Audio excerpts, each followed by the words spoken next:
Ladies and gentlemen, welcome to Man in America. I'm your host, Seth Holhouse. So Ron Paul today just dropped a very, very significant article and commentary on where our economy is at. And we have to unpack this because he touches on some really, really important issues, talking about where the economy is going, but also the ripple effects of how it's going to change our society. And so to dig in this with me, I'm bringing on Kirk Elliott, PhD. We're going to be talking about really what this means, what it means for our economy, what it means for the future of our nation and our currency. Welcome, Kirk. So Kirk, thank you for being here today. It's always great to have you. Oh, my word, it's great to be with you. Thanks for having me on again. This is going to be a fun show. I look forward to talking about this.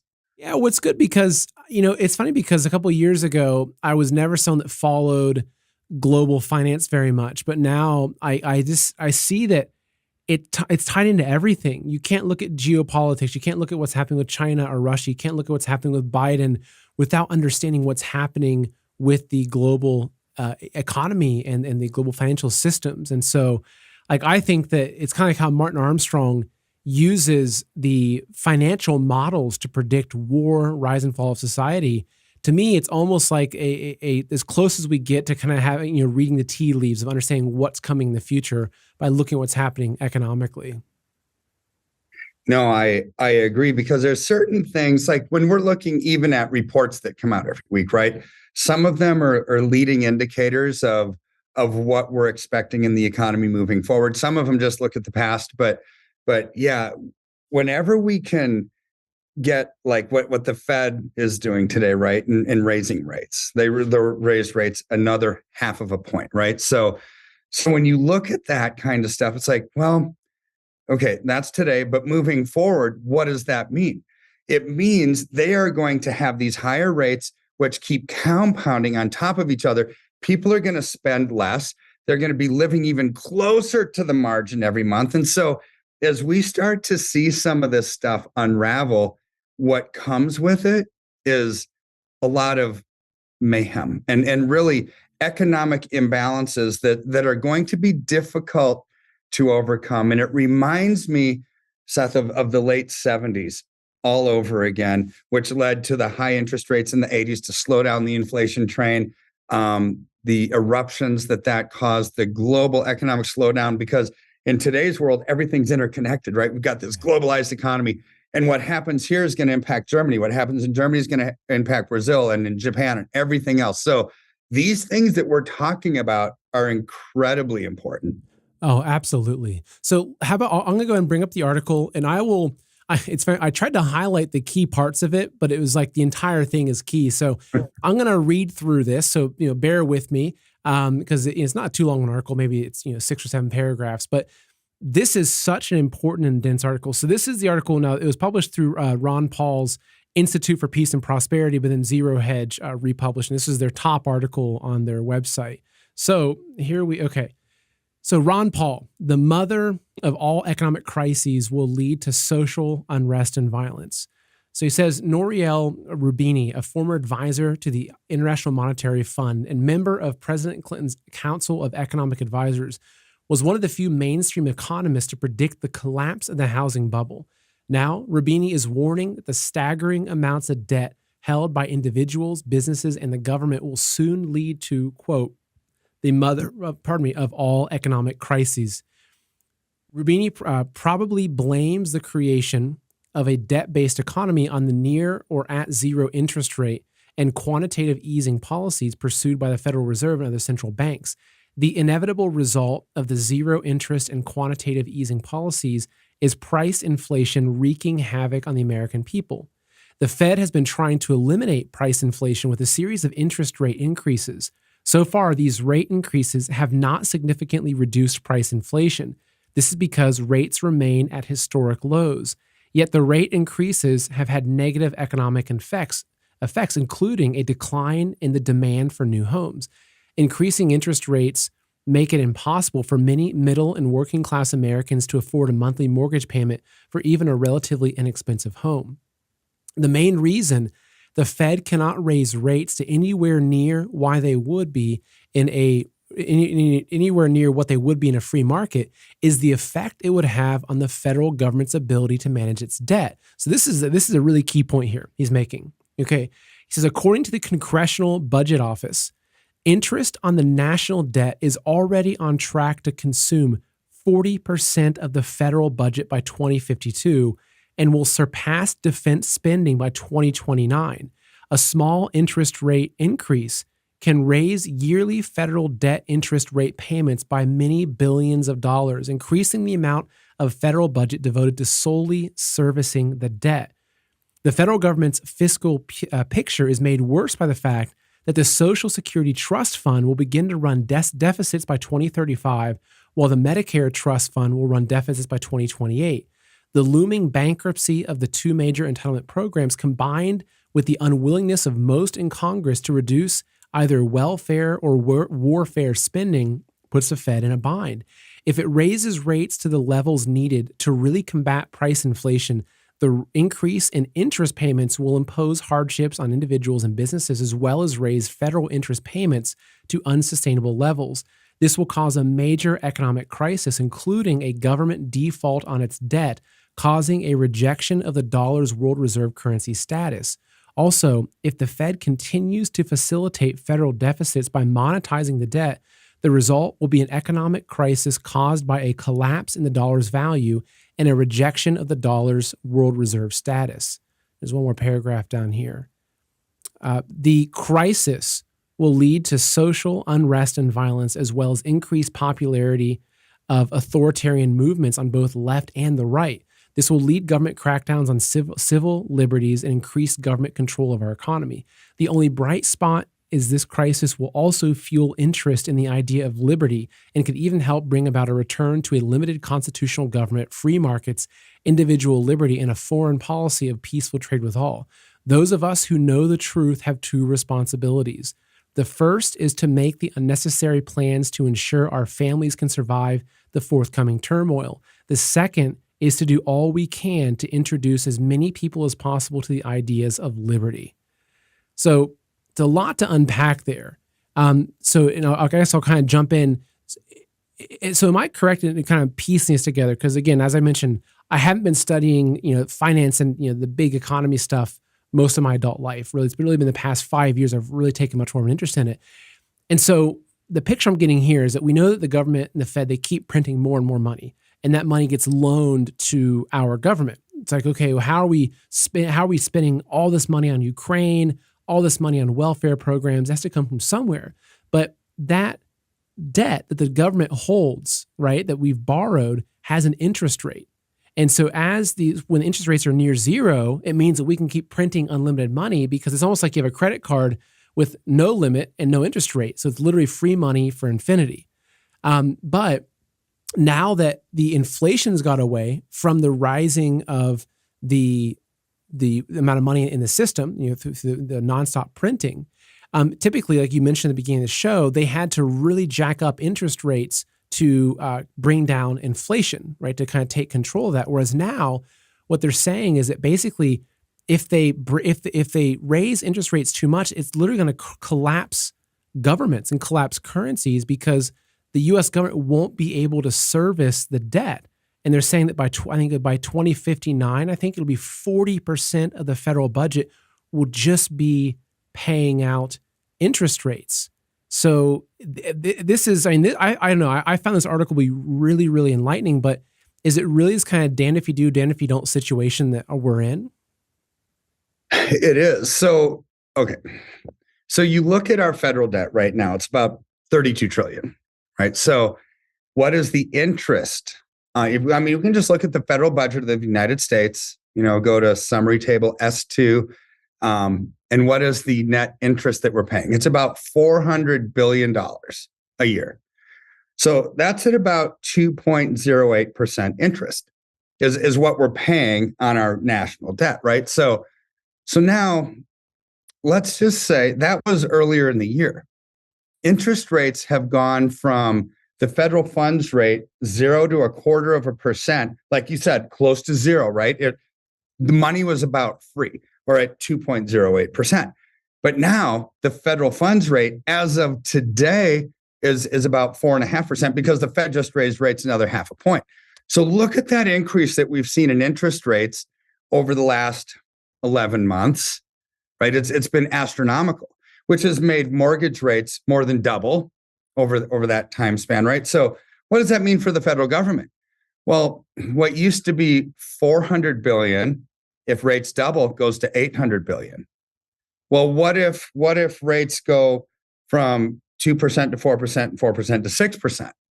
It's another 400 billion, right? So now we're up to about 1.2 trillion, right? And that's only if rates get to 6% on the federal funds rate, right? So you're seeing every 2% increase in interest rates should add about $400 billion a year to the interest only payment. So here's what's wacky about all of this and why this is such a great article that Ron Paul's foundation wrote. So remember back to the early 1980s, interest rates were 18 to 20%. Yeah. My parents telling me like the home they bought in the 80s, I think that they paid an 18% interest rate on it. Yeah. And that's if you had good credit, right? So imagine if you had bad credit. So really the federal funds rate at the time was about 14 and something.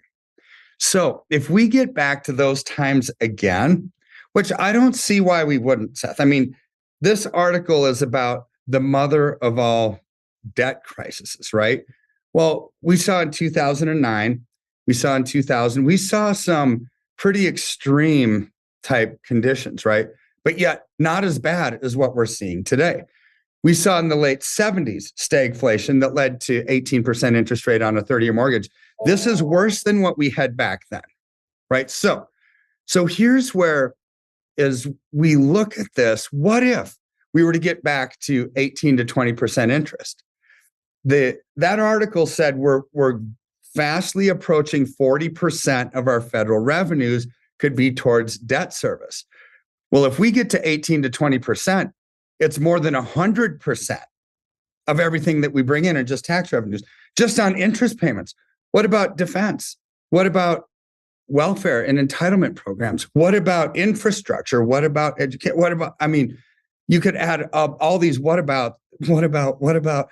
There's nothing left. If we get to 18% interest again, well, that would make the debt service more than 100% of everything that we bring in federal tax revenues.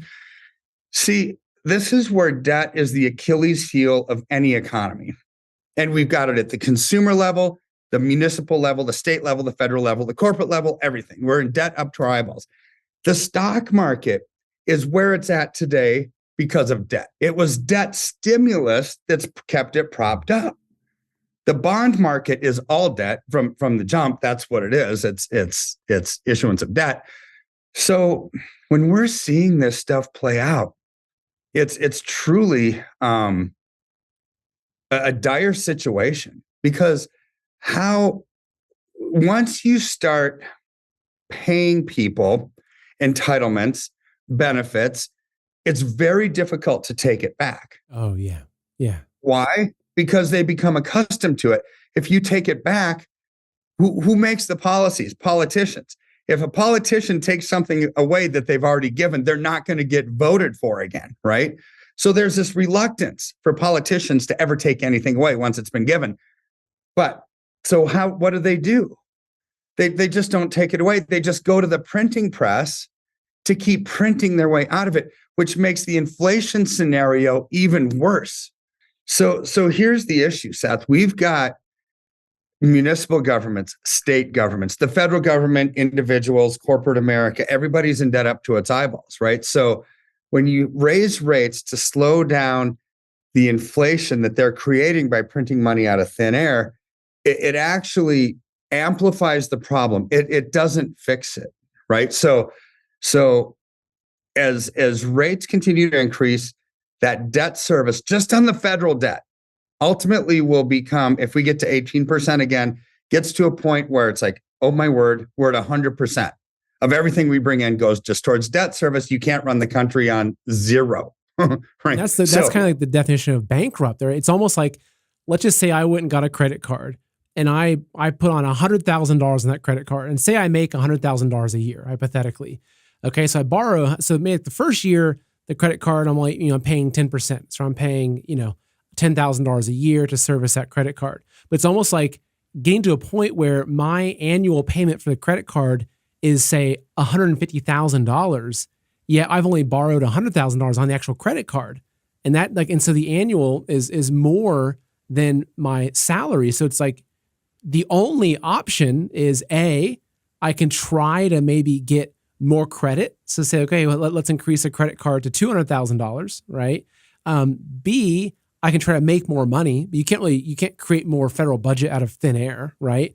Or C, Right. I file bankruptcy, right? Because there's Yeah. no other option. So is it kind of like our government is in that place of some teenager that got a credit card and just blew through everything and wasn't responsible, and now they basically had to just go bankrupt? Is that where we're at? Yes, but no. So absolutely yes. What you just said, absolutely yes. But it's actually worse than that, because we don't have to get to the point where debt service equals our total income for us to have problems, because over 80% of everything that we bring in goes towards entitlements. This actually is going to 100% confirm Ron Paul's article here, right? I So see. when over 80% of everything we bring in goes towards welfare, entitlements, women, infant, children programs, Medicare, Medicaid, all of that stuff, and our debt service starts to become to a point where even if we're 40%, not even 100%, if we're It's at still 20% 40%, over, right? it's still 20% over, because over 80% of everything we go towards those handouts, and you can't pull those back. So you're going to have civil unrest. You're going to have civil unrest and riots and protests if interest rates equal basically 20%, right? Because still, then you have entitlements and you have debt service.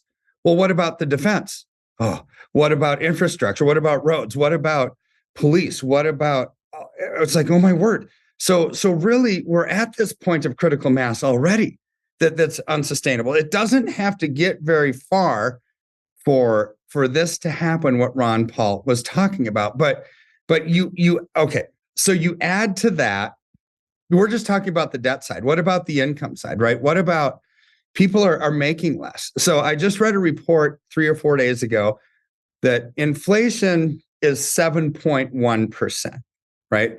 And they're bragging about how it's coming down, right? They're working. I mean, the mainstream media is just insane, because they're saying, look, Biden's policies are fixing inflation. It's coming down. It's like, okay, that's bogus numbers. They're cooked. I mean, they're fabricating them, because just 3 days prior, the wholesale prices went up by 0.5%.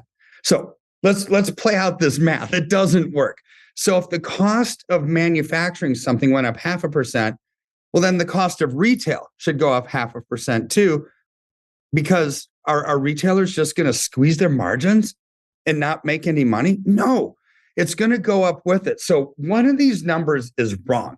The one I would say is wrong is the one that they report to the public, which says, hey, inflation is coming down. So, but it's not, right? So you've got people that are being pinched and squeezed and can't afford to live, and their food prices and energy prices are going through the roof. So they can't really pay their rent. They can't pay their mortgage because prices are going up and wages are coming down. Because here's the reality of it. If inflation's at 7.1% and wages went up 7.1%, what's the net effect of inflation? Zero. Exactly. You wouldn't even know there was inflation if your wages kept up with it. What if your wages went up 6% while inflation was 7.1? It's like, okay, it's like a 1.1% difference, right? It's like, okay, it's getting tighter, right? But the reality is wages didn't go up anything. They came down 0.9%. So you add 7.1% inflation minus 0.9% wages, that's an 8% difference. So what that means is it's like everyone getting almost a 10%, salary cut, right? It's like, all right, you made 100 grand, now you're going to make 90, you're going to make 91,000, right? We're just taking all this money out of your wages. Well, if people are already living at the margin, they're going to have to borrow, right? Well, they can't afford to borrow because rates are going up and they're probably tapped out on their credit lines. See, this is where the civil unrest starts to happen. Actually, but so Kirk, I'll show you really quickly. So this is something I just posted on Telegram. I think it was this morning. This is from Jack Sobiek. He put this out right here saying, actually, this is yesterday, another month of uncomfortably high inflation. So here they say that they're telling us that the overall CPI is 7.1%, yet gas is up 10%, fuel oil is up 65%, electricity 13%, groceries 12%, chicken 12%, milk 14%, eggs 49%, almost a 50% increase in the cost of eggs, 15% bread, 16 potatoes, airline 36%, yet your real average earnings are down 1.9%. Like how can they possibly try to tell us that overall consumer price index is up only 7%, yet everything, like if I had to average that, I'd probably say the average is closer to 30%. And if you take this on top of what we talked about, which in the article where, he makes the point, it's not just the government that's in debt like this, it's the individuals. And I saw some charts recently showing the amount of household debt. It's at record high levels. People are living off of credit cards now. And so you have the interest rates that the Fed's raising is also going to affect the interest rates of the loans that people are getting, the auto loans, everything. So the whole thing just looks like it's spiraling out of control. And it's like what you're saying, this only ends in civil unrest. It has to. And see, so your estimate there of about 30%. So this is what I did my dissertation on, one of them. And it's like I developed a new methodology for measuring inflation. It has us at 7.1% CPI, which is what that number said, should give us true inflation of around 24%. So that's really where we're at, and those numbers would justify it. But here's something a bit wonky. Okay. Inflation's at 7.1%. We'll just use their numbers, right? Okay. So what is gross domestic product? Gross domestic product is the total monetary or market value of all the finished goods and services produced within a country's borders, right? So the number that came out this morning that everyone's bragging about is, gross domestic product went up a little bit. It's at 3.2% growth. Okay. But this is ugly math, right? So they're bragging about it, how they think that this is great. But if it's the sum of all products, and all these products are going up in price, average 7.1% inflation, and GDP is 3.2%, that means negative. That means the economy, 7.1 to 3.2 is about 40% less. That means the economy actually contracted by about 40%. If inflation's at 7.1, GDP is at 3.2, that's about a 4% difference on 7.2. That's about it's down literally over 40%.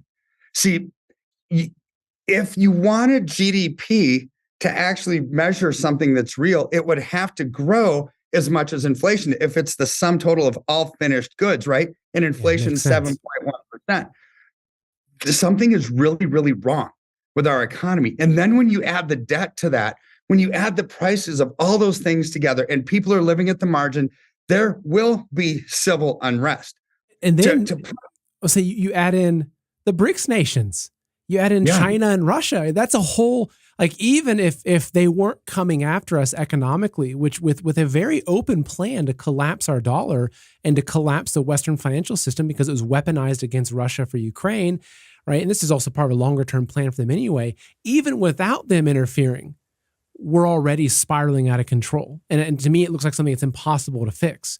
But then you add in the fact that we have two of the most powerful nations on earth that have made it their goal to destroy the US dollar and collapse our economy. It's like there's always a silver lining, but to me, I don't really see much of a way out of fixing our dollar. Well, and they're doing it wrong. I mean, seriously, what did the G7 nations and Biden just do last week? They put a cap on Russian oil of $60 a barrel. Okay. Why? And so, okay, Russia's part of the BRICS nation. They're the R in BRICS, right? You've got China. You've got South Africa. You've got India. You've got Brazil. So, but now Saudi Arabia is part of this mix too. Saudi Arabia just told China 2 weeks ago, it's like, you're our number one trading partner in purchasing oil. You're the largest manufacturer in the world. We don't want you to pay for anything in US dollars anymore. So, boom, nail in the coffin to the petrodollar, right? Detracts from our demand. So, if Russia and Saudi Arabia, part of the BRICS nations, and we just put a $60 cap on oil, why would Russia sell us any oil when they've got China and everybody else that they can sell to at regular prices, right? So here's the thing. There's going to be a lack of supply. And what the G7 nations just did with Biden is they're going to jack up the price of oil so much because of limited supply. Russia's not going to sell it to us or to Europe for $60 a barrel when they don't have to, right? Because they've got these other trading partners now in their own coalition of BRICS nations. So a stupid government policy that's actually going to destroy things and make the inflationary pressures even worse. Again, amplifying Ron Paul's article here, because that is going to bring civil unrest. Well, what else is going to be in there that he didn't actually really mention? That is, banks are making the availability of money really tight. So people can't get loans, A, because interest rates have gone through the roof, but B, they're capital strapped, right?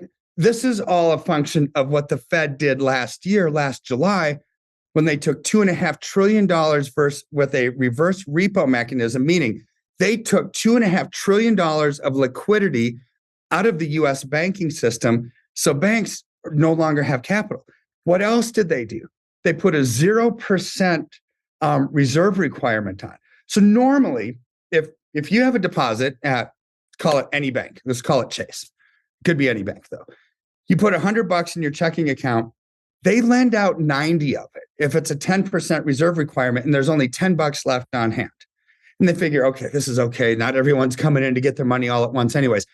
In July of last year, their reserve requirement went to 0. So banks no longer have to have any capital on hand. If you go in, it's ripe for a run on the banks. They don't have capital. People need it. They can't get it. And so then what are you going to have? You're going to have a run on the banks. That's civil unrest. You've got food prices going through the roof. What was the cause of the Arab Spring? Remember back maybe a decade ago? I can't even remember. It was a while ago when there was a food crisis.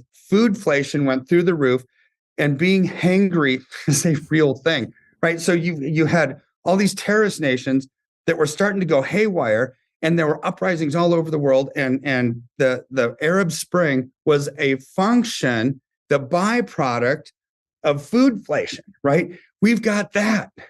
We've got Russia now withholding heating oil and natural gas from Europe, right? It's like, oh boy, now we've got people that are going to be freezing out in the winter months. More cause for civil unrest. I'm not just talking about here in this country. This is a global thing. And when you talk to Martin Armstrong, right, what is it? We are in a war cycle right now, right? And this is all a function of social unrest, civil unrest, inflationary prices, food problems and food shortages. You look at this and you think, oh my word, this is not going to be good.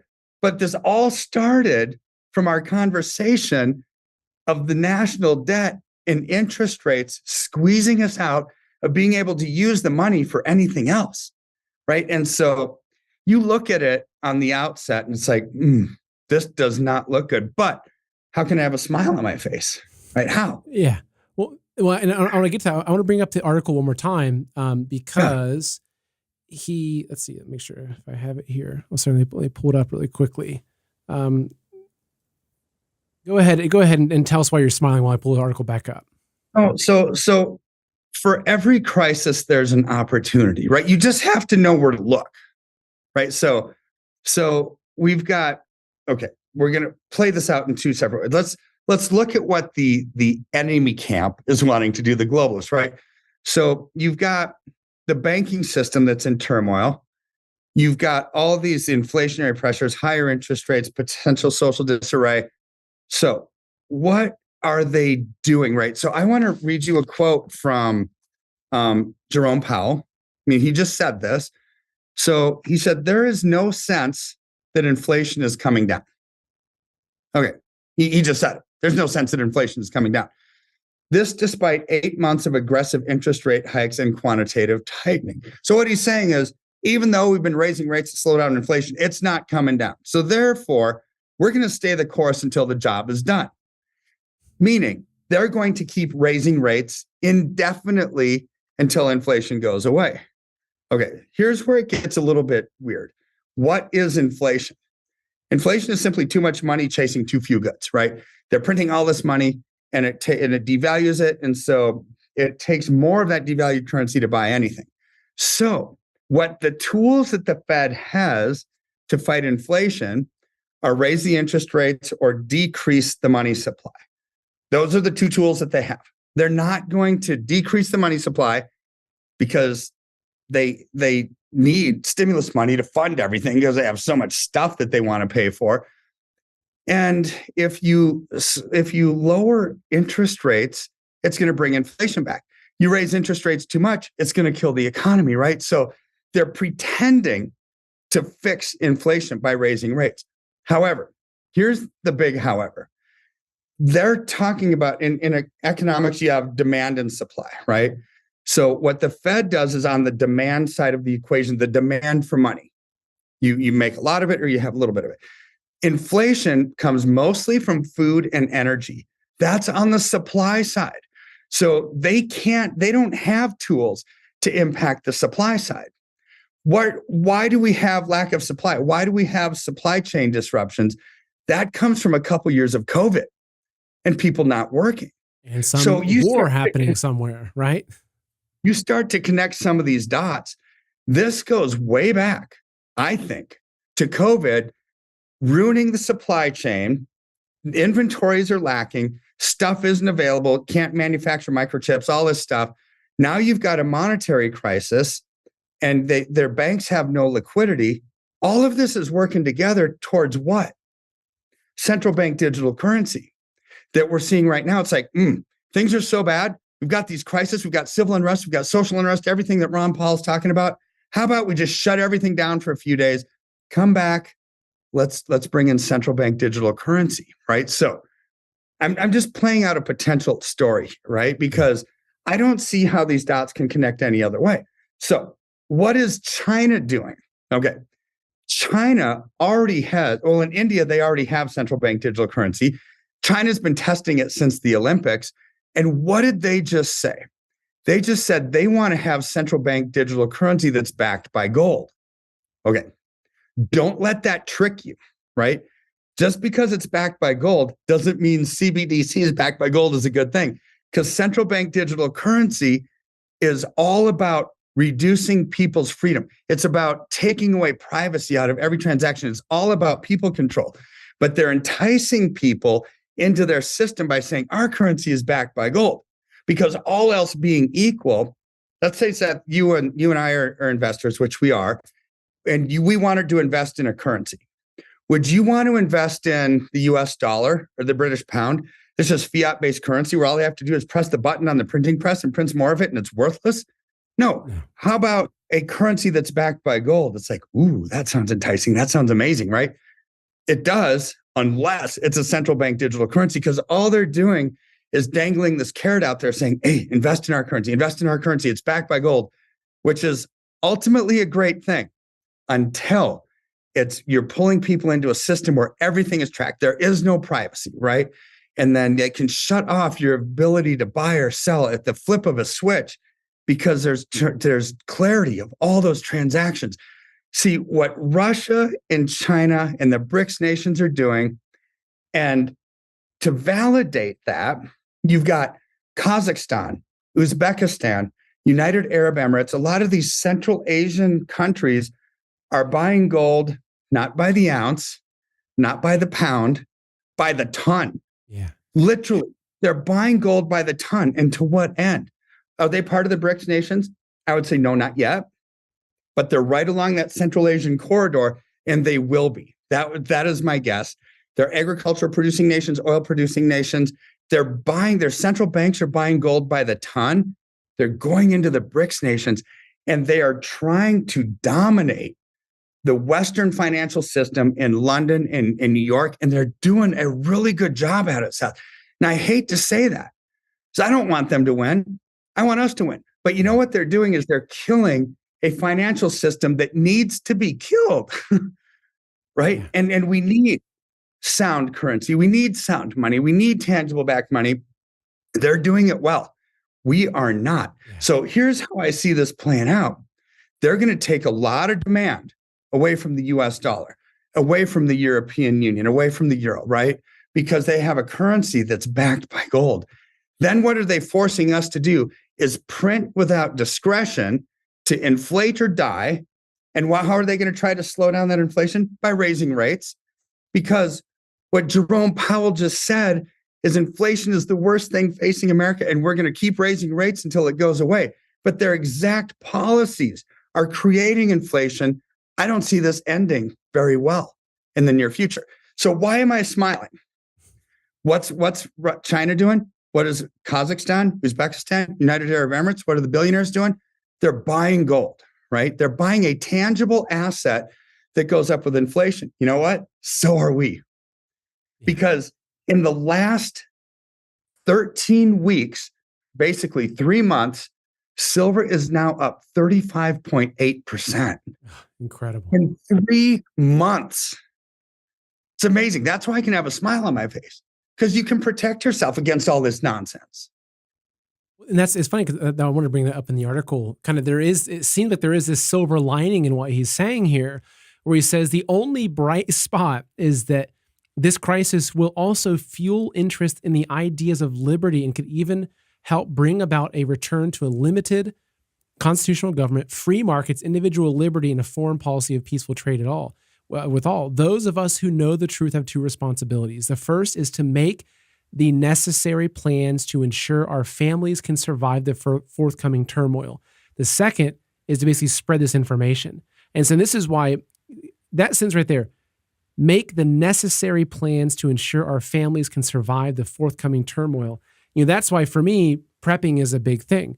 Obviously I know you're specifically gold and silver, and that's a key part of that, right? Because you can see it's an attack on the financial system. But this is why I tell folks, look, we invested a lot to build a chicken coop. And we bought chickens. And we bought a bunch of feed.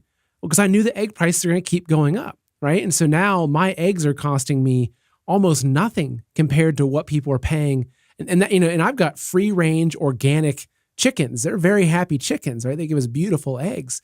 And so this is, again, why we need to take the steps to protect our families. So, getting our food in order, getting out of the debts if we can, if we're in particular debts or high interest debts that are eating away at us, getting our water secured, our home secured, investing not only in gold, silver, but also brass in case things do reach that, a tumultuous place where we have to, protect our family. God forbid. I really don't want that to go that way, but I'd rather be the one that's secure and safe than not.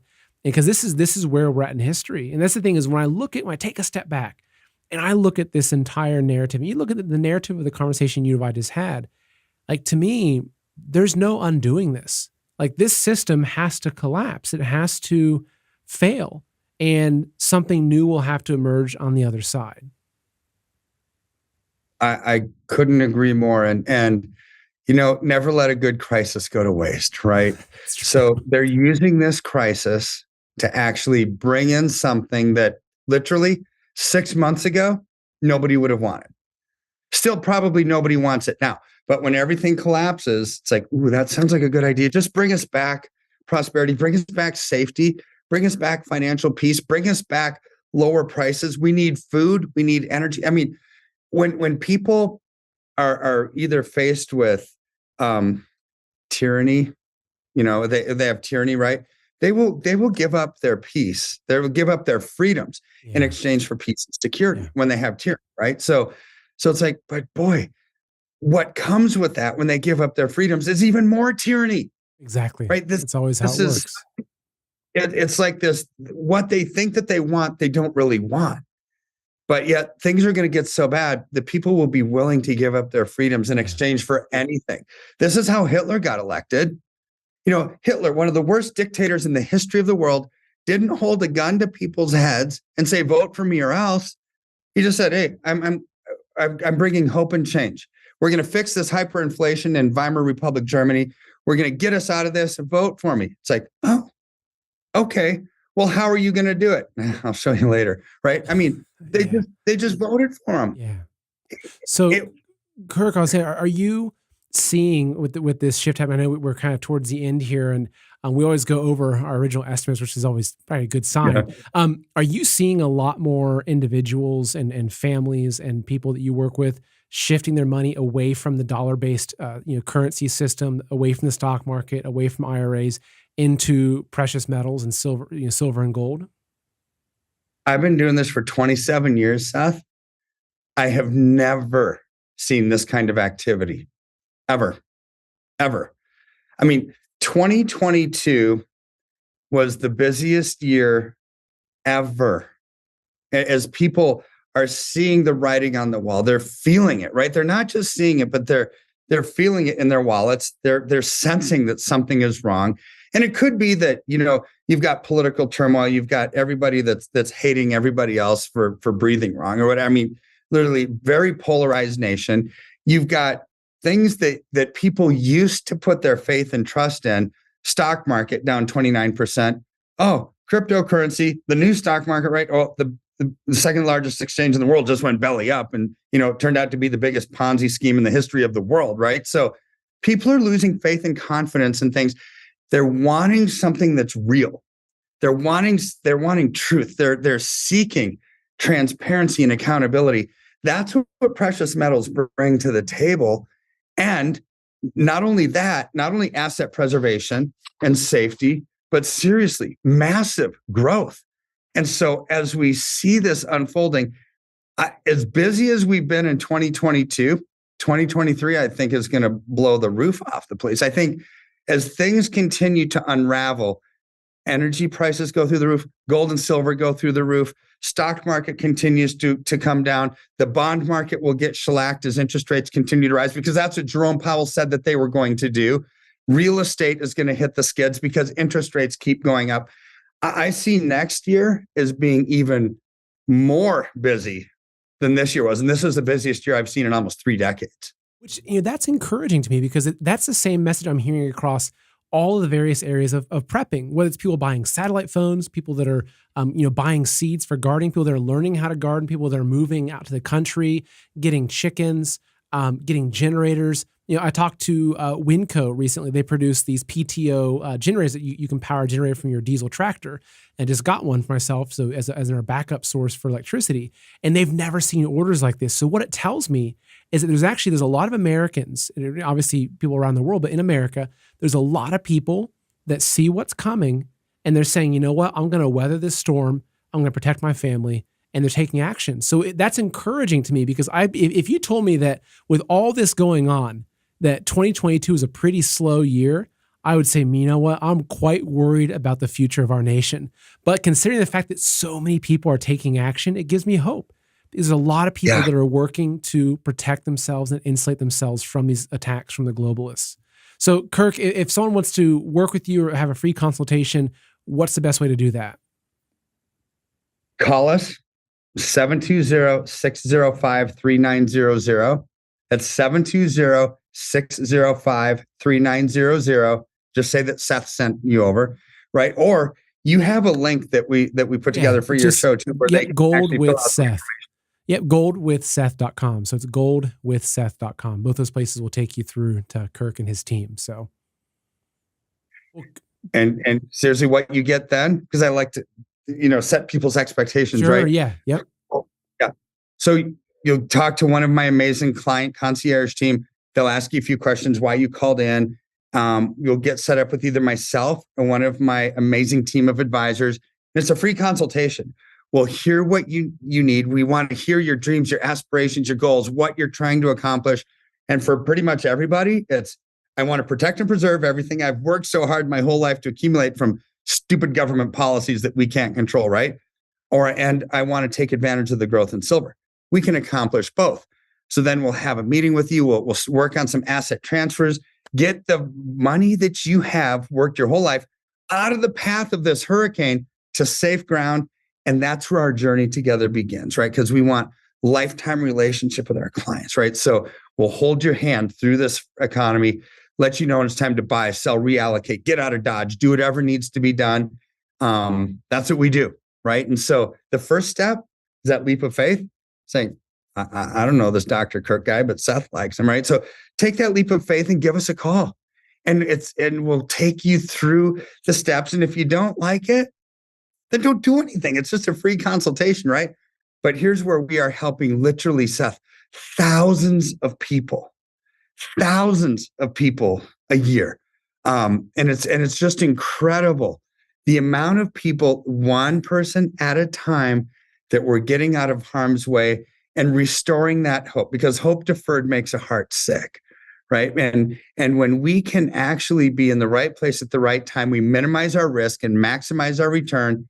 And here's the thing, this is how we can smile, right? Because our freedoms are eroding, our personal, political, economic, religious freedoms, they're all eroding, but our finances don't need to erode with it. When you understand how to take advantage of those trends, we can be in the right place at the right time. It's funny because you're someone that, who's always smiling. That's how I am too, actually. Most people are like, if they know me, it's like, yes, that's always just smiling. And it's a good place to be, because I think that we have a tough road ahead of us, but we're blessed because we have the foresight, right? It's like Noah. Was Noah sitting around, worried about what the flood was going to be like? No, he knew what to do. He had his purpose. He was building an ark to fulfill, the destiny that God had given him. So, well, Kirk, thank you again so much. And so for folks who are watching or listening, the phone number and the website will also be in the description below the video or podcast. That way, if you want to afterwards go check on that. So, Kirk, thanks again. I'm sure I'll be talking to you again next week. Have a wonderful weekend. Take care and God bless. Thanks, brother. Bye-bye. Bye. Folks, I've got a very important question for you. Is Biden keeping you up at night? Are you tossing and turning, having nightmares about inflation, the Southern invasion, diesel shortages, food shortages, Hunter Biden's laptop, and the Marxist takeover of our country? Well, have I got the solution for you. When you invest in a set of beautiful Giza cotton sheets from MyPillow, not only will you get a good night's sleep, but you'll send a clear message to all the globalists that they can't rob you of your dreams anymore. Instead of rolling around on cheap, sweaty sheets made in a Chinese slave factory for woke companies who turn their backs on the American people, you'll rest easy knowing every one of your hard-earned dollars is supporting American jobs and American patriots like Mike Lindell and Man in America. And it's not just sheets. Mike Lindell has truly mastered the art of war and comfort, arming American patriots with slippers and pillows and even a dog bed for Barky. Because, folks, even in the grips of war, who says we can't be soft and snuggly? But wait, there's more. Just watch your liberal friends and family squirm this Christmas when you give them some cozy flannel pajamas from America's most patriotic pillow salesman. And with skyrocketing energy costs, they'll have to choose between virtue signaling or freezing. MyPillow products are truly the gift that keeps on giving. Mike Lindell is sticking it to the woke companies who refuse to sell his products by cutting out the middleman and passing the savings directly to you. So head on over to MyPillow.com and save up to 66% when you use the promo code MAN. Remember that word, MAN, for Man in America. Or you can also call 1-800-985-8966. That's 1-800-985-8966. Or MyPillow.com with promo code MAN. So folks, go get your MyPillow products today.